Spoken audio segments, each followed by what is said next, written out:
मन का सुख संपत्ति घर आवे कष्ट मिटे तन का ओम जय जगदीश हरे माता पिता तुम मेरी शरण रहो किसकी स्वामी शरण रहो किसकी तुम बिना और न दूजा प्रभु बिना और न दूजा आशा करो किसकी ओम जय जगदीश हरे तुम परम पर आत्मा तुम ही अंतर्जामी प्रभु तुम ही अंतर्जामी पार ब्रह्म परमेश्वर पार ब्रह्म परमेश्वर तुम ही सबके स्वामी ओम जय जगदीश हरे तुम ही काया गोचर सबकी प्राणपति स्वामी सबकी प्राणपति किसी विधि में दयालु किसी विधि में दयालु तुमसे मैं कुमति ओम जय जगदीश हरे दीन बंधु दुख हरता तुम ही रक्षक मेरे स्वामी तुम ही रक्षक मेरे अपने हाथ धराहू अपने चरण लगाओ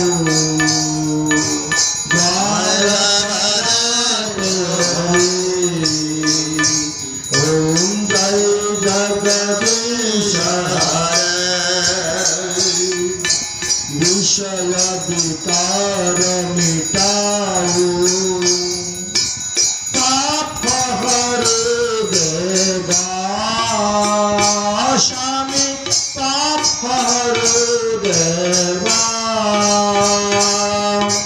श्रद्धा भक्ति बढ़ाओ श्रद्धा प्रेम बढ़ाओ संतन की सेवा ओम जय जगदीश हरे तुम करुणा की सागर तुम पालन करता प्रभु तुम पालन करता मैं मूर्ख फल कामी मैं मूर्ख फल कामी कृपा करो भरता ओम जय जगदीश हरे पार ब्रह्म की आरती जो कोई नर गावे स्वामी जो कोई नर गावे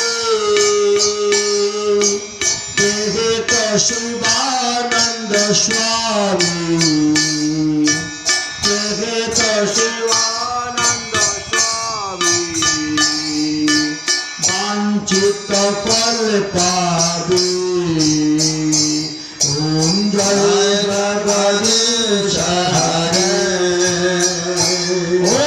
জয় জগদীশ হরে স্বামী জয় দীননাথ হরে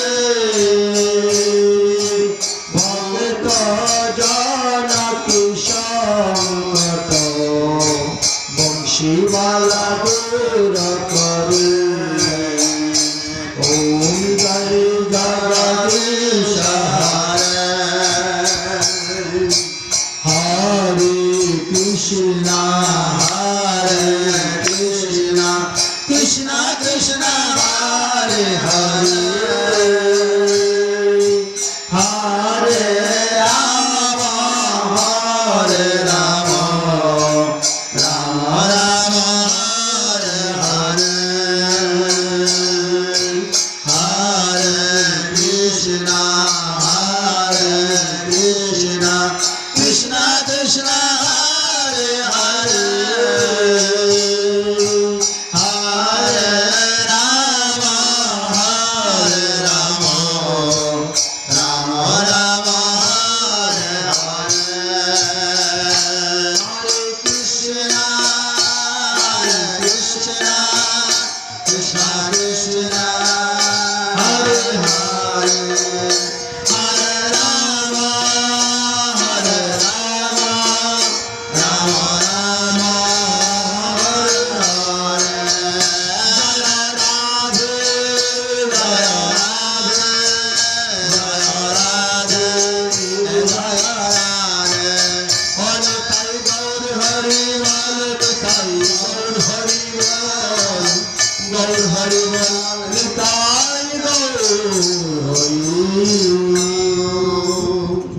जैसे प्रसादति भगवती प्रसाद जैसा प्रसादार्नगति कतुयपि ध्येयं स्तुवां तस्यौ यशस्रिछन्दं वन्दे गुरु श्रीचरणारविन्दम् अजानुलम्बितभुज कनकाभरातु संकीर्तनैकपितरो कमलायताक्षो विश्वाम्भरो जगधर्मपालो वन्दे जगत्प्रियकरो करुणावतारो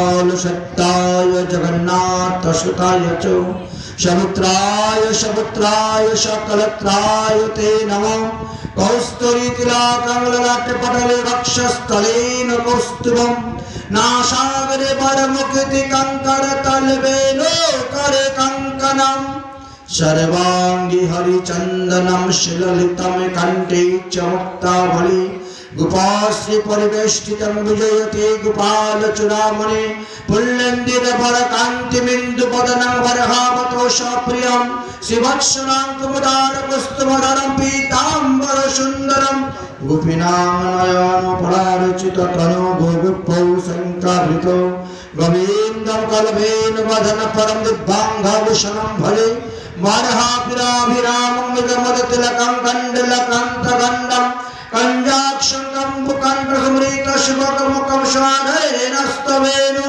श्यामं शान्तं त्रिभङ्गरविकरवसनं भूषितं वैजयन्तं वन्दे वृन्दावनास्तं युवतिशतवृतं ब्रह्मगोपालवेश्याम् तप्त कंचन गौरांगी राधे वृंदावनेश्वरी विश्वभानुसुतं देवी तं नमामि हरिप्रिये नारायण नमस्कृतं नरं चैव नरोत्तमं देवीं सरस्वतीं व्यासं जयमुदीरयेत् द्वादश वयोषकिशोरमूर्ति सम्भवर्ण दिगंबरं व्यासनन्दनशिखमुनि चरणे कोटि कोटि करोतु प्रणाम तुलसी कर्णम जत्र जत्र पद्म पुराणितो पुराणं प्रणम तत्र सन्निहितो हरि हरिभक्ति पराये च हरि नाम परायणा दुर्वृत्तवासुवृत्तवा तेषां नित्यं नमो नमः वाञ्छाकल्पतरुभ्यश्च कृपा सिन्धुभ्येव च पतितानां पावनेभ्यो वैष्णवेभ्यो नमो नमः जय रूप सनातन भट्ट रघुनाथ जीव गोपाल भट्ट दास रघुनाथ এই চাই গোস্বামীর করে চরণ বন্দন যা হইতে বিঘ্ন নাশ অরিষ্ট পুরাণ দুর্গামে প্রতিমেন বৈষ্ণব পাদন গতের মোহ চক্রিপা দৃষ্টিদানেন সন্ত সন্ত অবলম্বনাম বলো শ্রীমদ্ ভাগবত महापुराण की श्री कृष्ण दिव्यास जीव की, श्री शुकामुनि की, श्री सुतमुनि की, परीक्षित महाराज की, सनकादि ऋषिवृंद की, आपन गुरुदेव की, आपन इष्ट देव की, आज के आनंद की। जय जय श्री राधे श्याम निताई गौर हरि हरि।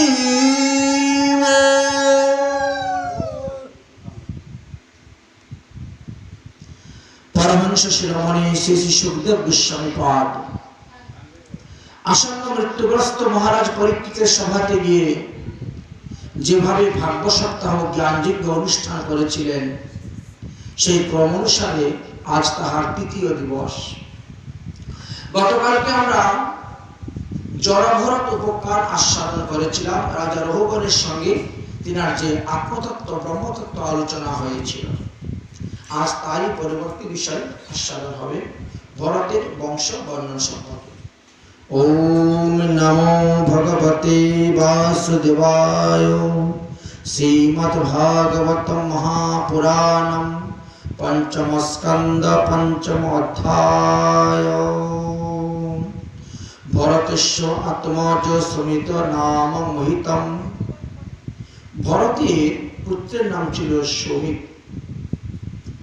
এই সুমিতের বংশেতে একের পর এক 14 জন রাজা পৃথিবীর শাসন করেছিলেন পরস্পর ক্রমানুসারে। তারপরে গয় নামক এক রাজা জন্মগ্রহণ করেছিলেন। এই রাজা গয় ভগবান বিষ্ণুর অংশ অবতার নিয়ে তিনি এসেছিলেন। তাই তিনার জন্মের পর থেকে জগতের মধ্যে সমস্ত অমঙ্গল দূরীভূত হয়ে গিয়েছিল। মহারাজ গয় প্রজাদেরকে লালন পালন করতেন একেবারে আপন পুত্রের মতো। মহারাজ গয় নানাবিধ ধর্ম অনুষ্ঠান পালন করতেন এবং সেই ধর্ম অনুষ্ঠানে প্রজাদেরকেও বহু সাহায্য সহযোগিতা করতেন। তিনি সহজে ভগবৎ সেবা কার্য আদি করতেন। রাজা হওয়া সত্ত্বেও তিনার ভিতরে কোনো প্রকার অহংকার ছিল না। তিনি বিধি অনুসারে যজ্ঞ অনুষ্ঠান করেছেন, বহু যজ্ঞ করেছেন এবং সেই যজ্ঞে লক্ষ্মীপতি প্রসন্ন হয়ে তিনার কাছ থেকে যজ্ঞের ভাগ গ্রহণ করেছেন। সাধু সমাজের শিরোমণি এবং সাধুদের সেবক বলতে হবে এই গয় রাজাকে। তিনি ব্রাহ্মণদেরকে দক্ষিণা প্রদান করতেন, বস্ত্র অন্ন ভূমি দান করে তাদেরকে সন্তুষ্ট করতেন। যজ্ঞকালে দেবরাজ ইন্দ্র প্রচুর পরিমাণের ঘি পান করেছিলেন, সোমরস পান করেছিলেন, মত্ত হয়ে গিয়েছিলেন এবং তিনি বিশুদ্ধ ভক্তি লাভ করেছিলেন এই রাজা গয়। মহারাজ গয়ের স্ত্রীর নাম ছিল দময়ন্তী। তিনার গর্ভে চিত্ররথ আদি বেশ কিছু পুত্র সন্তান উৎপন্ন হয়েছিল।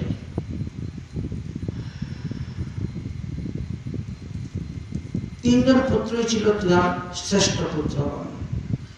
তার মধ্যে বিতিরথের বংশের কথাই বিস্তারিতভাবে বর্ণন করে দিয়েছে। ওই বংশের রাজগণের অনেক মহিমার কথা বলেছে। গয় রাজার বংশেতে 11 জন রাজা পরস্পর ক্রম অনুসারে পৃথিবী পালন করেছিলেন এবং সেটা আমাদেরই সপ্তদ্বীপা ভারতবর্ষ জম্বুদ্বীপ পালন করেছিল। আমরা আগেই বলেছিলাম যে পিতু মহারাজের রথের চাকায় আমাদের জম্বুদ্বীপে 7টা দ্বীপ তৈরি হয়েছিল। 7 দিন রথ নিয়ে তিনি গিয়েছিলেন, 7টি দ্বীপের তৈরি হয়েছিল। সেই 7টি দ্বীপের মধ্যে প্রথমে তিনি তিনার 7 পুত্রকে রাজা করে দিয়েছিলেন। সেই 7টি দ্বীপের নাম আমরা সংক্ষেপে আস্বাদন করব এবং সেই দ্বীপগুলোকে কিভাবে বিভক্ত করা হয়েছে তদ বিষয়েও আমরা আস্বাদন করব, বর্ণনা করা হবে। আমরা বর্তমানে যে দ্বীপের মধ্যে বাস করতেছি এই দ্বীপের নাম হলো জম্বুদ্বীপ। এই দ্বীপকে বেষ্টন করিয়া চতুর্দিকে লবণ সমুদ্র আছে। যে আমাদের এই যেখানেই আমরা যাই, যেদিকে যাই না কেন, আমরা সর্বদা লবণ সমুদ্রে পেয়ে থাকি। লবণাক্ত জল সর্বদা আমাদেরকে পেতে হয়। এই জম্বুদ্বীপটি যত বড় আছে তার থেকে দ্বিগুণ বড় হলো শালমলী দ্বীপ। শালমলী দ্বীপটি যত বড় আছে তার থেকে দ্বিগুণ বড় হয়েছে কোষদ্বীপ। এইভাবে একটা পরে একটা দ্বীপ বড় আছে। এই জম্বুদ্বীপের বিস্তার হলো 1 লক্ষ যোজন। ইহা পদ্মপত্র আকৃতি বা গোলাকার সদৃশ্য। জম্বুদ্বীপে একটি বিশাল বড় জম্বু বৃক্ষ আছে। এই জন্য এই দ্বীপের নাম জম্বুদ্বীপ হয়েছে। এই দ্বীপটিকে তিনি 9 ভাগে বিভক্ত করেছিলেন, যেমন ইলাবর্ত বর্ষ, ভদ্রাস্য বর্ষ, হবিবর্ষ, কেতুমাল বর্ষ, রম্য বর্ষ, হিরণ্য বর্ষ, কুরু জাওয়ার বর্ষ, উত্তর কুরু বর্ষ, কিংপুরুষ বর্ষ আর ভারতবর্ষ। এইভাবে 9টি ভাগে বিভক্ত করা হয়েছিল। তার পিছনে কতগুলি কারণ ছিল। কারণ যে দ্বীপের যে রাজা ছিল, তিনার যতগুলি পুত্র ছিল ততগুলাই বিভক্ত করে পুত্রদেরকে রাজগদ্দি দিতে হয়েছিল। তাই আমাদের এই জম্বুদ্বীপকে 9 ভাগে বিভক্ত করা হয়েছিল। ইলাবৃত্ত বর্ষে বর্তমানে মহাদেব এবং পার্বতী সেখানে অবস্থান করতেছেন। সেখানে একটি পর্বত আছে। সেই পর্বতে পার্বতী দেবীর অভিসম্পাদ আছে। যদি কোনো ব্যক্তি, কোনো পুরুষ যদি ওই পর্বতে প্রবেশ করেন, তাহলে তিনি তৎক্ষণাৎ নারীত্ব প্রাপ্ত হয়ে যাবেন। একবার মহাদেব এবং পার্বতী সেই বনের মধ্যে বিহার করছিলেন। বিহার করতে করতে তারা শয়ন করে গেছে। এমন সময় কিছু মুনি ঋষিরা তীর্থ ভ্রমণ করতে যাচ্ছেন, আর তারা সেইখানে উপস্থিত মহাদেবকে দণ্ডবত প্রণাম করার জন্য। মুনি ঋষিদেরকে দর্শন করে মহাদেব পার্বতী উভয়ই লজ্জাপ্রাপ্ত হয়েছিলেন, লজ্জিত হয়েছিলেন। পার্বতী বস্ত্র পরিধান করলেন, আর তারপরে অভিসম্পাদের আজকে থেকে যদি এই বনের মধ্যে কোনো পুরুষ প্রবেশ করে, তাহলে সে তৎক্ষণাৎ নারীত্ব প্রাপ্ত হয়ে যাবে। এই ইলাবৃত বর্ষের মধ্যে সেই জঙ্গলটি এখন পর্যন্ত আছে। সেখানে মহাদেব সর্বদাই অবস্থান করেন এবং মহাদেব সেখানে পরমাত্মা বাসুদেবের ধ্যান করেন, পূজা করেন। আমাদের চতুর্ভুহ আছে। চতুর্শন যেমন আছে তেমন চতুর্ভুহ আছে। বাসুদেব, প্রদ্যুম্ন, অনিরুদ্র, শঙ্কর্ষণ, এই 4 জনের পূজা সেখানকার লোকেরা করে থাকেন। তারপরে বর্ষের নাম হলো ভদ্রাস্য বর্ষ। ভগবান বাসুদেবের হয়গ্রীব মূর্তিটি সেখানে পূজা হয়ে থাকে। এক এক বর্ষে এক একজন দেবতা পূজা মানুষে করে থাকে। হবিবর্ষতে ভগবান নৃসিংহদেবের পূজা হয়। কেতুমাল বর্ষতে ভগবান কামদেবের পূজা হয়। রম্য বর্ষতে ভগবান মৎস্য অবতারের পূজা হয়ে থাকে। হিরণ্য বর্ষতে ভগবান কুর্ম রূপ ধারণ করেছিলেন যখন সমুদ্র মন্থনে, সেই রূপের পূজায় লোকে করে থাকে। উত্তর কুরুপুরীতে বরাহ ভগবানের পূজা হয়ে থাকে। আর কিংপুরুষ বর্ষতে রাম, লক্ষ্মণ, সীতা, হনুমানের পূজা করে লোকে। আর ভারতবর্ষে শালগ্রাম শিলার পূজা সব থেকে বেশি হয়ে থাকে। শালগ্রাম শিলা মানে বিষ্ণুর পূজাই অধিক হয়ে থাকে। এই জম্বুদ্বীপ হইতে দ্বিগুণ বড় হলো পক্ষদ্বীপ। সেখানে প্রিয়ব্রতের পুত্র ইন্দ্রজিহ্ব রাজত্ব করতেছেন। তিনি সেখানে বিবাহ করেছেন, বংশ বিস্তার করেছেন, তাদের পরিবার নিয়ে সেখানে আছেন। সেখানকার যে সমস্ত মানুষ সবাই সূর্যদেবের উপাসনা করেন, অন্য কারো উপাসনা করেন না, সূর্য নারায়ণের উপাসনা করেন। ওই দ্বীপে একটি কল্প বৃক্ষ আছে, এই জন্য তার নাম কল্পবৃক্ষ দ্বীপ বলা হয়েছে, কল্পদ্বীপ বলা হয়েছে। ওই দ্বীপের চতুর্দিকে ইক্ষু সমুদ্র, যেখানে যাবেন আখের রসের মতন সুস্বাদ্য রস আপনি পান করবেন। সেখানে জলে কোনো লবণাক্ত নেই, শুধু মিষ্ট ইকু রস দিয়ে তৈরি করা। চতুর্দিকে যত সমুদ্র আছে, ওই দ্বীপটিকে তিনি 7 ভাগে ভাগ করে তিনার 7 পুত্রকে 7 দ্বীপের রাজা করে দিয়েছিলেন। তার থেকে দ্বিগুণ বড় হলো শালমলী দ্বীপ। এই দ্বীপকে চতুর্দিকে বেষ্টন করে সুরা সমুদ্র বিরাজ করিতেছে। ওই দ্বীপে একটি শালমলী নামক বৃক্ষ আছে। দ্বীপের অধিষ্ঠাত্রী মানে দ্বীপের রাজা হলেন প্রিয়ব্রতের পুত্র যজ্ঞবাহু। ওই দ্বীপটিকে তিনি 7 ভাগে বিভক্ত করে তিনার 7 পুত্রকে রাজা করে দিয়েছিলেন। সেখানকার লোকসভাই চন্দ্র দেবতার পূজা করে থাকেন। আর সেই শালমলী দ্বীপতেই গরুর পক্ষী বাস করে সর্বদা। শালমলী দ্বীপ হইতে আরো দ্বিগুণ বড় হল কুশ দ্বীপ।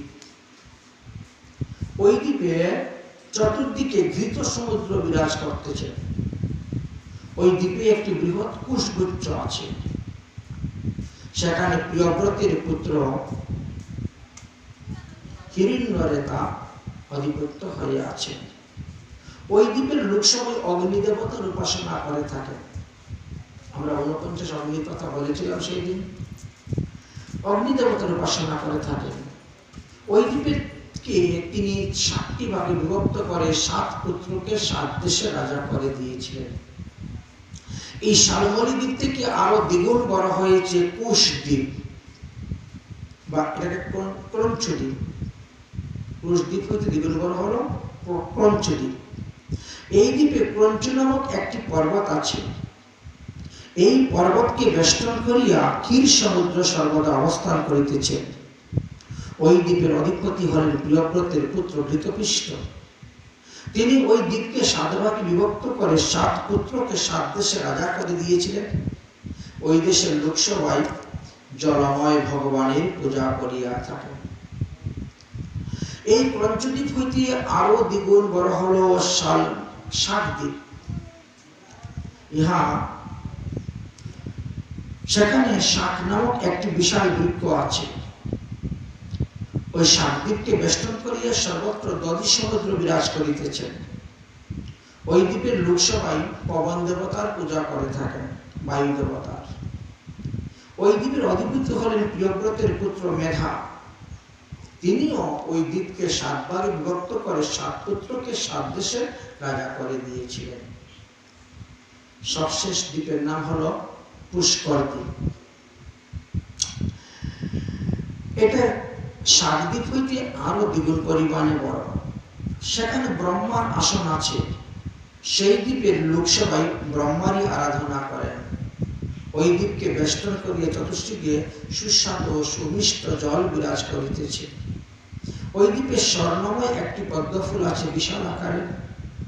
সেই দ্বীপের অধিপতি হলেন প্রিয়ব্রতের পুত্র বিধিহোত্র এবং তিনি দ্বীপটিকে 2 ভাগে বিভক্ত করেছিলেন।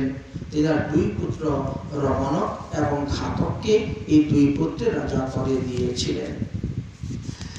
এই যতগুলো দ্বীপের কথা বললাম তার মধ্যে আমাদের জম্বুদ্বীপ শ্রেষ্ঠ। আর জম্বুদ্বীপের মধ্যে 9টি বর্ষ আছে। যে 9টি বর্ষের মধ্যে ভারতবর্ষ শ্রেষ্ঠ। ভারতবর্ষের মধ্যে যতগুলো প্রদেশ আছে তার মধ্যে উত্তরপ্রদেশ শ্রেষ্ঠ। উত্তরপ্রদেশের মধ্যে যতগুলো জেলা আছে তার মধ্যে মথুরা জেলা শ্রেষ্ঠ। মথুরা জেলার মধ্যে যতগুলো গ্রাম আছে তার মধ্যে 364টা গ্রাম শ্রেষ্ঠ। এই 364টা গ্রামকে নিয়ে একটি মন্ডল তৈরি হয়েছে যাকে বলা হয় ব্রজমন্ডল। আমরা নাম জানি গৌর মন্ডল, ক্ষেত্রমন্ডল, ব্রজমন্ডল। 364টা গ্রাম নিয়ে সেই ব্রজমন্ডল তৈরি, মথুরা মন্ডল, ব্রজমন্ডল। এই ব্রজমন্ডলের 364টা গ্রামের মধ্যে মথুরা শ্রেষ্ঠ কেন? যা সেখানে ভগবান শ্রীকৃষ্ণ আবির্ভাব হয়েছিল। মথুরা থেকে আরো শ্রেষ্ঠ হলো বৃন্দাবন, পঞ্চকোশী বৃন্দাবন। কেন? সেখানে ভগবান শ্রীকৃষ্ণ রাসলীলা করেছিলেন। বৃন্দাবন থেকে আরো শ্রেষ্ঠ হলো গিরিরাজ গোবর্ধন পর্বত, যাকে ভগবান বৎসর বয়সে 7 দিন 7 রাত 7 কোষ লম্বা গিরিরাজকে ধারণ করেছে। এই গিরিরাজ পর্বতের উপরে যতগুলো তীর্থ আছে তার থেকে আরো শ্রেষ্ঠ হলো রাধা কুণ্ড, শ্যাম কুণ্ড। এই রাধা কুণ্ড, শ্যাম কুণ্ড হলো ভগবানের দুটি চক্র, গিরিরাজের দুটি চক্র। এই রাধা কুণ্ডে যে একবার করে স্নান, রাধা সহ প্রেম কৃষ্ণ তারে করেন না। এই রাধা কুণ্ডের জলের মধ্যে 60,000 কোটি তীর্থ বিরাজ করতেছে ভগবত কৃপাতে। তাই ক্রম অনুসারে দেখা গেল পৃথিবীর মধ্যে সর্বশ্রেষ্ঠ স্থান করেছে এই রাধা কুণ্ড। অতঃপর সুখদেব গোস্বামী পাদ সূর্যদেবের রথের গতির কথা আলোচনা করলেন। তিনি বললেন যে সূর্যদেব তিনি কি করেন, 9,51,00,000 যোজন পথ পরিক্রমা করে থাকেন প্রতিদিন। তিনি কখন ইন্দ্রপুরীতে যান, কখন যমের সঞ্জীবিনীপুরীতে যান, কখন বরুণপুরীতে যান, কখন বা তিনি চন্দ্রপুরীতে যান, এই সমস্ত তত্ত্বকথা সমস্ত বর্ণনা করলেন। বলে সূর্য যখন ইন্দ্রপুরী থেকে যমপুরীর দিকে গমন করে থাকেন তখন তার 15 ঘন্টায় 2.25 যোজন 25,000 রাস্তা অতিক্রম করে থাকেন। সূর্যদেবের চলার গতিবেগ কি পরিমাণে সেটা ব্যাখ্যা করে বোঝাচ্ছেন। ওই রথের উপরে স্থান হলো দৈর্ঘ্য 36 লক্ষ যোজন আর প্রস্থ হলো 9 লক্ষ যোজন। জুট কাষ্ঠগুলি জোরালো আছে 36 লক্ষ যোজন দৈর্ঘ্য। ওই রথের সারথি হলেন অরুণ, মানে গরুরের বড় ভাই অরুণ। গায়ত্রী ছন্দ আদি 60টি ঘোড়া এই রথকে বহন করে নিয়ে যায়। বাল্যতুল্য 60,000 মুনিগণ সূর্যদেবের সামনে থেকে সূর্যদেবকে স্তুতি ভক্তি প্রণাম করে থাকে। সূর্যের কথা আলোচনা করতে গিয়ে বললেন যে সূর্য 12 জন আছেন, দ্বাদশ আদিত্য আছেন। কখন কোন সূর্য কখন কোথায় উদয় হয়, কিভাবে হন, সেই বিষয়েও বিস্তার আলোচনা করে গিয়েছেন। ভগবান সূর্য রশ্মির অভিমুখে গমনকালে মেরু এবং ধ্রুব মেরু প্রদক্ষিণ করিয়া থাকেন। এইভাবে পৃথিবীকে তিনি ভ্রমণ করিতেছেন। সূর্যদেব থেকে 3 লক্ষ যোজন দূরে চন্দ্র অবস্থান করতেছেন এবং চন্দ্র থেকে 3 লক্ষ দূরে অভিজিৎ নক্ষত্র অবস্থান করতেছেন। যদিও আমরা 27টি নক্ষত্র বলে জানি, কিন্তু অভিজিৎ নামে আরো একটি নক্ষত্র আমাদের আছে। এইভাবে তারপর শিশুমা চক্রের কথা বর্ণনা করলেন। বর্ণনা করার পরে এবার তিনি সমস্ত গ্রহগণের স্থানগুলো আলোচনা করলেন। বললেন যে এই যে আমাদের নবগ্রহ, এক একটা গ্রহ থেকে এক একটা গ্রহের দূরত্ব প্রায় 200 যোজন দূরে অবস্থান করে থাকে। যক্ষ, রক্ষ, পিচাস, ভূত, প্রেত এই প্রত্যেকেরই থাকার জন্য বিভিন্নভাবে স্থান আছে এবং একজনের থেকে আরেকজনের স্থানের দূরত্ব 200 যোজন দূর। যতদূর পর্যন্ত হংস, শকুন, বাজ পাখি বা গরুর পাখি উড়ে বেড়াতে পারে তত দূরেই তার সীমা বলা হয়েছে। পৃথিবীর বিস্তার এবং স্মৃতি সম্পর্কে পূর্বে মুনি ঋষিরা এক একজন এক একভাবে ধারণা আমাদেরকে দিয়ে গিয়েছেন। সুতরাং ব্রহ্ম সৃষ্টিকার্য অনুসারে দেখা যায় আমাদের পৃথিবীর নিচে 7টি লোক আছে, পৃথিবীর উপরে 7টি লোক আছে। এই জন্য 14 ভুবন আমাদের বলা হয়ে থাকে, যাকে আমরা সপ্ত স্বর্গ এবং সপ্ত পাতাল বলে থাকি। আমাদের পৃথিবীর নিচে প্রথমেই আছেন অতল। এই অতলে ময়দানবে বহু পুত্র নিয়ে বাস করতেছেন। বাস্তবে ময়দানব একজন অসুর। তিনি 56 প্রকার মায়াবিদ্যা জানেন আর তার দ্বারা তিনি তার পরিবারকে নিয়ে সেখানে বাস করতেছেন। এই অতল হইতে 2 যোজন নিচেতে সুতল বিরাজ করতেছে, বিতল। সেই বিতলে ভগবান মহাদেব অবস্থান করতেছেন। হাটকেশ্বর নামক স্থানেতে সর্বদা তিনি বিরাজ করেন। তিনি আর ভূত, প্রেত, পিশাচ, কাটাস, ডাইনি, যোগিনী, তাল, বেতাল নন্দী ভিরিঙ্গি সবাইকে নিয়ে অবস্থান করতেছে। তার থেকে 2 যোজন নিচেতে বিতল আছে, বিতলের 2 যোজন নিচেতে সুতল অবস্থান করতেছে। সেখানে বিরোচন পুত্র বলি এখন পর্যন্ত অবস্থান করে আছেন, তিনি ভজন করতেছেন। আগামী মন্বন্তরে তিনি দেবরাজ ইন্দ্র হবেন এবং ইন্দ্র আসন তিনি গ্রহণ করিবেন। মনুষ্যগণের ক্ষুদ্র বুদ্ধির দ্বারা সেগুলা বিচার করতে পাবে না, কুল কিনার পাবে না, আর বিশ্বাস তারা করতে পারবে না যে এত নিচেও লোক বসতি হচ্ছে আছে। সুতলের নিচে তলাতল অবস্থান করতেছে, আর সেখানে ত্রিপুরারি দানবগণ বাস করতেছেন। তার নিচেতে মহাতল আছে, মহাতলে বহু ফণাধারী সর্পগণ বাস করতেছেন, কর্তৃপুত্র সর্পগণ বাস করতেছেন। এই মহাতলের নিম্নদেশে রসাতল, যেখান থেকে ভগবান বরাহদেব পৃথিবীকে নিয়ে এসেছিলেন, সেটা হলো রসাতল। সেখানে পর্ণী নামক দৈত্যগণ দানবগণ সেখানে বাস করে থাকে। আর রসাতলের নিচে হলো পাতাল, সেখানে শঙ্খ, কৌলিক, মহাশঙ্খ, শ্বেত, ধনঞ্জয়, ধৃতরাষ্ট্র, শঙ্খচূড়, কম্ভ আদি বিষধর সর্পগণ বাস করিয়া থাকে। এই পাতালের মূলদেশে 30,000 যোজন দূরেতে ভগবান অনন্তদেব বাস করিতেছেন। অনন্তদেবে তিনি অনন্ত ফণা নিয়ে বাস করতেছেন। তিনার এক একটা ফণার মধ্যে এক একটা ব্রহ্মাণ্ডকে ধারণ করে রেখে দিয়েছেন। ভগবত শক্তির দ্বারা, ভগবত ভজনের দ্বারা তিনি এমন শক্তি লাভ করেছেন যে তিনার কাছে মনে হচ্ছে যে একটা শস্য মাথার মধ্যে আছে। সাধারণ মানুষ, আমাদের মাথার মধ্যে যদি একটা শস্য থাকে, আমরা যেমন ব্যথা অনুভব করতে পারি না, দুঃখ কষ্ট অনুভব করতে পারি না, ঠিক তেমনি ভাবে তিনিও অবস্থান করতেছেন।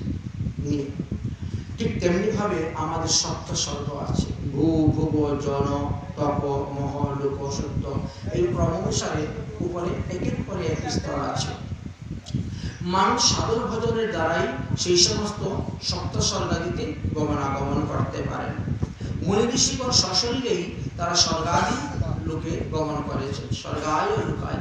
শুধু মুনি ঋষিরা নয়, মনুষ্যগণও করেছেন। আপনারা দেখতে পাবেন রাজা নহুষ সশরীরে গিয়েছে স্বর্গে, স্বর্গরাজ্য রক্ষা করার জন্য। তারপরে দশরথ মহারাজকে দুইবার দেবতারা এসে নিয়ে গেলেন, চলেন যুদ্ধে সাহায্য করার জন্য। এইভাবে অনেকেই গিয়েছেন। মহারাজ খট্টাঙ্গ তিনি গিয়েছেন।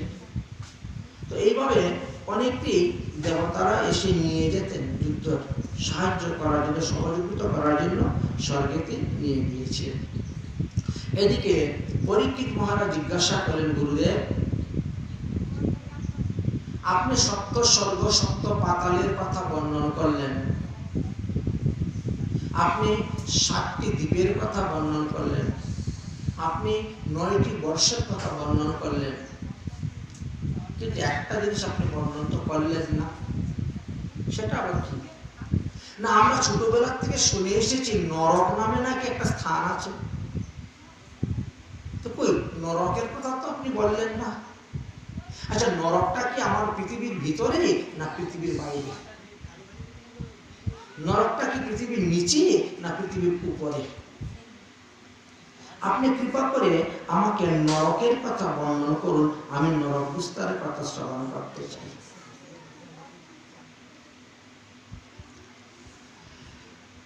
তখন সুখদেব গোস্বামী পাদ বলছেন, হে মহারাজ পরীক্ষিত, আমাদের পৃথিবীর দক্ষিণ দিকে জলের উপরে অবস্থিত ত্রিলোকের অন্তর্বর্তী নরক নামে একটি স্থান আছে। এটাকে বলা হয় যমের সংযমন পুরী। যম মহারাজ সেখানে সমস্ত মৃত ব্যক্তিদেরকে নিয়ে রাজত্ব করেন। প্রতিটি মানুষের কর্মের ফল তাদেরকে ভোগ করতে হয়। এই নরকের মধ্যে তামস্ত্রী, অন্ধস্তামস্ত্রী, রৌরব, মহারৌরব, কুম্ভিপা, কালসূত্র, অশিপত্র, শকুরমুখ, অন্ধকূপ, কৃমিপুজ, সঙ্গীব্য, সপ্তত্ব, বৈদ্য শালমলি, বৈতরণী, পূজ্য, পানবন আদি 21টি নরক বড় ভয়ঙ্কর আছে। এর মধ্যে জীবকে প্রচুর পরিমাণ শাস্তি দেওয়া হয়, তার থেকে কম শাস্তি দেওয়া হয় বাকি আরো 60টি নরক আছে। এই 28টি নরককুণ্ডের মধ্যে ভয়াবহ শাস্তি দেওয়া হয়। এছাড়াও ক্ষুদ্র ক্ষুদ্র আরো অনেক নরককুণ্ড আছে। এইভাবে সব মিলিয়ে প্রায় 84 লক্ষ নরককুণ্ড আছে। তো এই পৃথিবীতে আমরা মানুষ যারা কাম, ক্রোধ, লোভের বশীভূত হয়ে মনের দ্বারা, বাক্যের দ্বারা, দেহের দ্বারা যে সমস্ত পাপ করে থাকে, সেই সমস্ত পাপকে 9 ভাগে বিভক্ত করা হয়েছে। 1 নম্বর অতিপাতক, 2 নম্বর মহাপাতক, 3 নম্বর অনুপাতক, 4 নম্বর উপপাতক, 5 নম্বর জাতি সংকীর্ণ পাতক, 6 নম্বর সংকীর্ণকরণ পাতক, 7 নম্বর অপাত্রীকরণ পাতক, 8 নম্বর মালাবহ পাতক, আর 9 নম্বর প্রকীর্ণক পাতক। এক কথায় বলতে গেলে পৃথিবীতে যত প্রকার পাপ আছে, এই 9টির মধ্যেই কোনো না কোনো একটা শ্রেণীর মধ্যেই পড়বে পাপগুলাকে। এখন এক একটা পাপের ফল এক এক প্রকার আমাদেরকে ভোগ করতে হয়। যেমন মনে করেন অতিপাতক। আচ্ছা, অতিপাতক কাকে বলা হয়? যদি কেউ মাতৃগমন করে, যদি কেউ কন্যাগমন করে, যদি কেউ পুত্রবধূতে গমন করে, এই 3 প্রকার পাপকে না অতিপাতক বলা হয়েছে। আচ্ছা, তাহলে মহাপাতক কাকে বলা হয়? যেমন ব্রহ্ম হত্যা করা, কোন ব্রাহ্মণকে বধ করা, সুরাপান করা, ব্রাহ্মণের সুবর্ণ চুরি করা, গুরুপত্নীকে হরণ করা, এই 4 প্রকার পাপকে মহাপাতক বলা হয়। কিন্তু তার মধ্যে গুরুপত্নী হরণ করলে যে পাপ হয়, ওই পাপের সঙ্গে আরো কিছু পাপের মিল দেখা যায়। বাকি 19টা পাপ আছে। ওই 19টা পাপ যদি কেউ করে, তাহলে সে গুরুপত্নী গমনের সমতুল্য পাপই তাকে ভোগ করতে হবে। সেই 19টা পাপ কি? সহোদর ভগ্নীকে ভোগ করা, নিজের মায়ের পেটের বোন, সহোদর ভগ্নীতে গমন, কুমারী কন্যাতে গমন অর্থাৎ যার এখনো ঋতু হয় নাই, নিচু জাতি স্ত্রীতে গমন, বন্ধুর স্ত্রীতে গমন, ভাইপো ভাতিজার বউ, ভাগিনা বউ ইত্যাদিতে গমন, পুত্র অসবর্ণ স্ত্রীতে গমন, মাসিতে, পিসিতে, শাশুড়িতে গমন, মাতুলানিতে গমন, পুরোহিতের স্ত্রীতে গমন, ভগ্নীতে গমন, আচার্য মানে এখানে স্কুল মাস্টার বা সেখানে শিক্ষাগুরু বলা হয়েছে, তার স্ত্রীতে গমন, যে স্ত্রীলোক গৃহস্থ আশ্রম পরিত্যাগ করিয়াছে এমন স্ত্রীতে গমন, শ্রুত স্ত্রীতে গমন, সতী সাধ্বী পতিব্রতা নারীতে গমন, নিচ বর্ণের পুরুষ হইয়া উচ্চ বর্ণের পুরুষে গমন। এই 19টা পাপকে গুরুপত্নী হরণের যে পাপ হয়, সেই পাপই তাকে ভোগ করতে হয়। তারপরে বললেন সহোদর ভাতৃপত্নী মানে নিজের ভাইয়ের বউ, সহোদর ভাতৃপত্নীতে গমন, মাতৃগামী পাপ হয়। ও শতব্রাহ্মণ হত্যা করলে যেই পাপ হয়, সেই পাপে লিপ্ত হয়। এইভাবে তিনি মহাপাতক ভোগ করে থাকেন। অনুপাতক কাকে বলা হয়? নিচ জাতিতে জন্মগ্রহণ করিয়া যদি কেউ উচ্চ জাতি বলিয়া পরিচয় দেয়, যে দোষ প্রকাশ করিলে রাজদণ্ডে দণ্ডিত হইয়া গো এবং ব্রাহ্মণের প্রাণদণ্ড হয়, সেই দোষ প্রকাশ করতে নাই। অর্থাৎ কার্যক্ষেত্রে দেখা গেল যে মিথ্যা কথা বললেও পুণ্য হবে, আবার সত্য কথা বললেও পাপ হবে। গোব্রাহ্মণ প্রাণ রক্ষার্থে বললেন যেটা করণীয় সেটাই তুমি করতে যাবে কার্যক্ষেত্রে। গুরুজনের উপরে মিথ্যা অপবাদ রটানো এবং মিথ্যা প্রচার করা, এই 3 প্রকার পাপকে অনুপাতক বলা হয়েছে। এই অনুপাতক ইহা ব্রহ্মহত্যা পাপেরই সদৃশ্য সমান হয়ে থাকে। আরও কিছু পাপ আছে, সেইগুলো একত্র হইলে পরেই আপনি এই পাপে দণ্ডে দণ্ডিত হবেন। যেমন নিদ্রাভঙ্গ। নিদ্রাভঙ্গ কথাশ্চয় দম্পত্যং কৃতমেদিমম শিশু মাতৃভেদশ্চ ব্রহ্মহত্মা সমংস্মৃতম। কাঁচা ঘুম থেকে যদি হঠাৎ ভাঙিয়ে দেওয়া হয়, মানুষের মুখের থেকে কথাকে, একজন কথা বলতেছে তার উপরে আপনি কথা বলা শুরু করেছে, কথা কাটা হচ্ছে, তার মুখ থেকে কেড়ে নিয়ে আপনি কথা বলতেছেন। স্বামী স্ত্রীর মধ্যে যদি প্রেম বিচ্ছেদ করিয়ে দেওয়া হয়, মা এবং শিশু হইতে যদি আলাদা করে দেওয়া হয়, এই 4টি পাপকে ব্রহ্মহত্যা পাপের সমান হয়ে থাকে। আরও আছে, যাহারা বেদ পড়িয়া বেদের উপদেশ মেনে চলেন না, যাহারা বেদ পড়ে নাই অথচ বেদের নিন্দা করে যাচ্ছেন, যাহারা মিথ্যা কথা বলে সাক্ষী দিয়ে অর্থ লুণ্ঠন করছেন, যাহারা প্রবঞ্চনা করে বন্ধুদের প্রাণ নাশ করতেছেন, যে সমস্ত দ্রব্য বিষ্ঠা থেকে উৎপন্ন হচ্ছে, এই সমস্ত দ্রব্য অখাদ্য বলা হয়েছে, ভোজন করা হচ্ছে, এই 6টিকে অনুপাতক বলা হয়েছে। আর এই 6টি যদি একসঙ্গে কারোর শরীরে উৎপন্ন হয়, তাহলে তিনি সুরাপান সমতুল্য পাপী হয়ে যান। কাহারও গচ্ছিত ধন ফাঁকি দিয়ে নেওয়া, এটাও একটা পাপ, একে বলা হয়েছে অনুপাতক। মানুষের সন্তানকে চুরি করে নেওয়া, ঘোড়া চুরি করে নেওয়া, স্বর্ণ রূপা চুরি করে নেওয়া, ভূমি চুরি করে নেওয়া, হীরা চুরি করে নেওয়া, মানিক্য চুরি করে নেওয়া, এই 7 প্রকার চোরকে অনুপাতক বলা হয়েছে। আর 7টি উপস্থিত হয়ে গেলে তিনি সুবর্ণ হরণের যে পাপ, সেই পাপই তিনি লিপ্ত হয়ে যাবেন। উপপাতক কাহাকে বলা হয়? বললেন পরস্থিতে গমন, আত্মবিক্রয় করে দেওয়া, গোহত্যা করা, মাতা পিতা গুরুজনের সেবা না করা, পুত্রকে ত্যাগ করে দেওয়া অথবা পুত্রের জাতকর্ম সংস্কার না করা, বড় ভাই বিবাহের আগে ছোট ভাইয়ে বিবাহ করা, এগুলো সব উপপাতক হয়ে থাকে। ব্রহ্মচারী স্ত্রীতে সম্ভোগের দ্বারা ব্রতচ্যুত হওয়া, স্ত্রী পুত্রাদি বিক্রয় করে দেওয়া, যথা সময়ে উপনয়ন সংস্কার না হওয়া, টাকা নিয়ে মানে বেতন নিয়ে বেদোধ্যায়ন করানো, টাকা নিয়ে হরিনাম কীর্তন করা মানে হরিনাম বিক্রয়ী, স্ত্রীলোককে উপপতির দ্বারা জীবিকা নির্বাহ করা, স্তম্ভন, মারণ, উচ্চাটন, বশীকরণ ইত্যাদি যাগযজ্ঞ বা মন্ত্রের দ্বারা নিরপরাধ প্রাণীকে বিনিষ্ট করা, এগুলা সব আমাদের উপপাতক।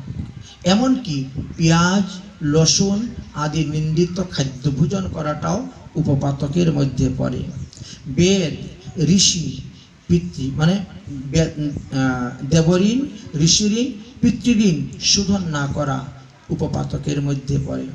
অসৎশাস্ত্র আলোপন করা উপপাতকের মধ্যে পড়ে। ধান, তামা, লৌহ, ধাতু জাতীয় দ্রব্য চুরি করা উপপাতকের মধ্যে পড়ে। পশু চুরি করা, মদ্যপানীয় স্ত্রীতে গমন করা, স্ত্রী বধ করা, নাস্তিকতা, এই 20টিকেই উপপাতক বলা হয়েছে। এবার জাতি সংভ্রমণ পাতক কাকে বলা হয়? দণ্ডের দ্বারা ব্রাহ্মণ বৈষ্ণবকে আঘাত করা, প্রহার করা, তাদেরকে ব্যথা দেওয়া, এটা জাতি সংভ্রমণ নামক পাপ হয়ে থাকে। তাছাড়া পেঁয়াজ, লসুন, মদের ঘ্রাণ গ্রহণ করা, এটা জাতি সংরক্ষণ পাপ হয়ে থাকে। কৌটিল্যতা করা, এটাও পাপ। পশু মিথুন করা, পুং মিথুনের দ্বারাও এটা এই জাতি সংক্রান্ত পাপ উৎপন্ন হয়ে থাকে। তারপরে বলেন সংকীর্ণকরণ পাতক। এই সংকীর্ণকরণ পাতক কাকে বলা হয়? গ্রাম বা অরণ্যে নিরহ পশুদেরকে যে আমরা হত্যা করি, বধ করি, তাকে জাতি সংকীর্ণ পাতক বলা হয়ে থাকে। অপাত্রীকরণ পাপ কাকে বলা হয়, পাতক কাকে বলা হয়? বলে নিন্দিত ব্যক্তির নিকট হইতে ধন গ্রহণ করা, কুৎসিত ব্যবসার দ্বারা জীবিকা নির্বাহ করা, অসৎ ভাষণ দেওয়া, এই তিনটিকে অপাত্রীকরণ পাতক বলা হয়। মলাবহ পাতক কাকে বলা হয়? যে পশু পক্ষীকে হত্যা করা, পাখিদেরকে হত্যা করে খাওয়া, জলের প্রাণী মাছ আদিদেরকে হত্যা করে খাওয়া, কৃমিকীট আদি হত্যা করা, মদ্য সংশ্লিষ্ট জাতীয় দ্রব্য ভোজন করা, এইগুলাকে বলা হয় মলাবহ পাতক নামে অভিহিত হয়েছে। প্রকীর্ণ পাতক কাকে বলা হয়? বলে যে সকল পাপের বিষয় যম মহারাজ তেনার খাতায় লিখেন না, বা চিত্রগুপ্ত তার খাতায় লিখে না, সেই পাপ আবার কি? অথচ পাপ হচ্ছে। সেটা হলো মশাকে মারা, মাছিকে মারা, পিপিলিকাকে বধ করা প্রভৃতি। মানে অনিচ্ছায় যদি মারেন তাহলে সেখানে আপনার পাপ হবে না। এই জন্য পাপ হলেও সেই পাপটা যম মহারাজ মানে আপনার শাস্তি রূপে সেটা গ্রহণ করছেন না, অন্যান্যগুলো শাস্তি রূপে গ্রহণ করবেন। এই জন্য এটা প্রকীর্ণ পাতক বলা হয়েছিল। এবার বললেন যে এই যে 9 প্রকার পাপের কথা বললাম, এই 9 প্রকার পাপ আমরা দেহের দ্বারা করে থাকি, বাক্যের দ্বারাও করে থাকি এবং মনের দ্বারাও করে থাকি। এই জন্য দৈহিক, বাচিক, মানসিক এই 3 ভাবেই আমাদের পাপ উৎপন্ন হয়ে থাকে। আচ্ছা, দেহের দ্বারা আমরা কি পাপ করি? বলে প্রাণী হত্যা করা আমরা দেহের দ্বারা করি, চৌরবৃত্তি করা দেহের দ্বারাই করা হচ্ছে, পরনারী হরণ, পরদার গ্রহণ দেহের দ্বারা করা হচ্ছে। বাক্যের দ্বারা আমরা কিভাবে পাপ করি? অসৎ আলাপ, মিথ্যা সাক্ষী দেওয়া, এইভাবে আমরা বাক্যের দ্বারাও পাপ করে থাকি। মানসিকভাবে পাপ করা হয় মনের দ্বারা। কেমন করে? বলে পরধনের চিন্তা, সর্বজীবের দয়াশূন্যতা, এইগুলোর দ্বারা আমাদের পাপ উৎপন্ন হয়ে থাকে। বললেন যে পাতয়তি অদুগতিম, পাপ করলে তোমাকে অদুগতিতে যেতেই হবে। দুষ্কৃতায়াম করণীয়ম, তুমি যে কর্ম করবে সেই কর্মের ফল তোমাকে অবশ্যই ভোগ করিতে হইবে। এই জন্য বললেন যে যে ব্যক্তি অপরের ধন, অপরের সন্তান, অপরের স্ত্রীকে হরণ করেন, ভয়ঙ্কর যমদূতেরা তাকে কালপাশে বদ্ধ করিয়া বলপূর্বক তামস্রী নামক নরকের মধ্যে নিক্ষেপ করিয়া দেন। অন্ধকারময় নরকে তাকে অন্ন জল কিছুই দেওয়া হয় না এবং দণ্ডের দ্বারা তাকে প্রহার করে থাকেন। নানারূপ ভয় ভীতি তাকে প্রদর্শন করায়, আর এইভাবে যমের অনুচরগণ তাকে কষ্ট দিয়ে থাকেন। যে ব্যক্তি অন্যকে প্রতারিত করে তার স্ত্রীকে ভোগ করে যাচ্ছেন, সেই ব্যক্তিকে অন্ধ তামস্রী নামক নরকে নিক্ষেপ করে থাকেন।